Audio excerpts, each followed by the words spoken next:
Parliament సమావేశాల్లో వార్షిక బడ్జెట్ను ఆర్థిక మంత్రి నిర్మలా సీతారామన్ నేడు ప్రవేశపెట్టనున్నారు. ఈ ఏడాది సార్వత్రిక ఎన్నికలు ఉన్న క్రమంలో ఫిబ్రవరి 1న మధ్యంతర బడ్జెట్ ప్రవేశపెట్టిన కేంద్రం ఇప్పుడు పూర్తిస్థాయి బడ్జెట్ ప్రవేశపెట్టనుంది. సీతారామన్ వరుసగా 7వ బడ్జెట్ ప్రవేశపెట్టి రికార్డు సృష్టించనున్నారు.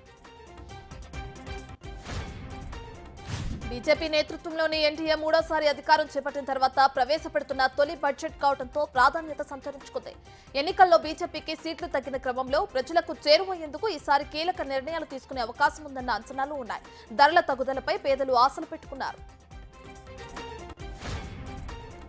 పార్లమెంటు బడ్జెట్ సమావేశాలు తొలి రోజు సభ దద్దరిల్లింది. నీట్పై కేంద్రాన్ని ప్రతిపక్షాలు నిలదీశాయి. డబ్బున్నోళ్లకే విద్యా వ్యవస్థ పరిమితమైందంటూ కాంగ్రెస్ అగ్రనేత రాహుల్ గాంధీ ప్రశ్నించారు. నీట్పై సుప్రీంకోర్టు తీర్పు వచ్చేదాకా ఆకాలని ధర్మేంద్ర ప్రధాన్ అన్నారు. రాజకీయాలు ముగించి దేశ సేవలో నిమగ్నం కావాలని మోడీ సూచించారు. నేటి నుంచి తెలంగాణ అసెంబ్లీ బడ్జెట్ సమావేశాలు ప్రారంభం కానున్నాయి. 10 రోజుల పాటు బడ్జెట్ సెషన్ జరిగే అవకాశం ఉంది.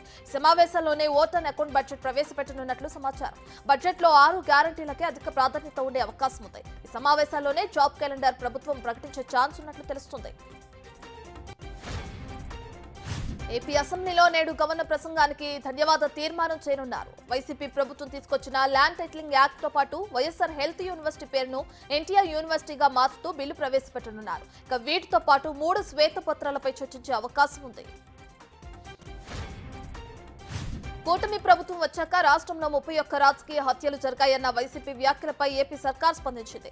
జూన్ 4 నుంచి జూలై 22 వరకు రాష్ట్రంలో ఎన్ని హత్యలు జరిగాయో ఏపీ పోలీస్ శాఖ వెల్లడించింది. రాజకీయ కారణాలతో జరిగిన 4 హత్యలు జరిగినట్లు పోలీస్ శాఖ చెబుతోంది. ఎంపీ మిథున్ రెడ్డి వ్యాఖ్యలపై స్పందించిన పోలీస్ శాఖ ఆధారాలతో లెక్కలిచ్చింది. తెలంగాణలో ఎడతెరిపి లేకుండా కురుస్తున్న వానలతో లోతట్టు ప్రాంతాల్లో జలమయమయ్యాయి. ములుగు జిల్లాలో పలు గ్రామాలకు రాకపోకలు స్తంభించాయి. వాగులు వంకలు పొంగటంతో పాటు గోదావరి వరద పరవళ్లు తొక్కింది. సమ్మక్క సారక్క బ్యారేజ్ నుంచి భారీగా నీటిని దిగువకు విడుదల చేయడంతో గోదావరి ఉధృతంగా ప్రవహిస్తోంది. వరద సహాయక కార్యక్రమాల్లో మంత్రి సీతక్క పాల్గొన్నారు. ఏటూరు నాకారంలోని సామాజిక వైద్యశాలకు మంత్రి సందర్శించారు. భారీ వర్షాలు వరదల సందర్భంగా ముందస్తుగా తరలించిన గర్భిణీల స్త్రీలకు ఐసీయూలు అందిస్తున్న సేవలపై ఆరా తీశారు. అధికారులంతా ప్రజలకు అందుబాటులో ఉన్నారని, ఎవరూ భయభ్రాంతులకు గురికావద్దని సీతక్క ధైర్యం చెప్పారు. అమెరికా అధ్యక్షుడు జో బైడెన్ ఉపాధ్యక్షురాలు కమలా హారిస్ ప్రశంసలతో ముంచెత్తారు. ప్రెసిడెంట్ బైడెన్ గొప్ప హృదయమున్న వ్యక్తిని, కుటుంబానికి దేశానికి అత్యంత విశ్వాసపాత్రుడని కమలా హారిస్ పేర్కొన్నారు. దేశం కోసం, అమెరికా పౌరుల కోసం ప్రతినిత్యం పోరాడే యోధుడని కొనియాడారు. 2 పర్యాయాలు అధ్యక్షులుగా సేవలందించిన వారికి ధీటుగా బైడెన్ పరిపాలించారని ఆమె పేర్కొన్నారు.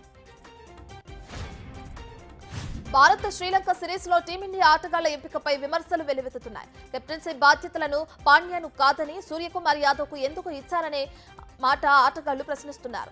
ఇక ఫామ్ లో ఉన్న రుతురాజ్ గైక్వాడ్, అభిషేక్ శర్మలను ఎందుకు ఎంపిక చేయలేదనే వార్తలు వినిపిస్తున్నాయి.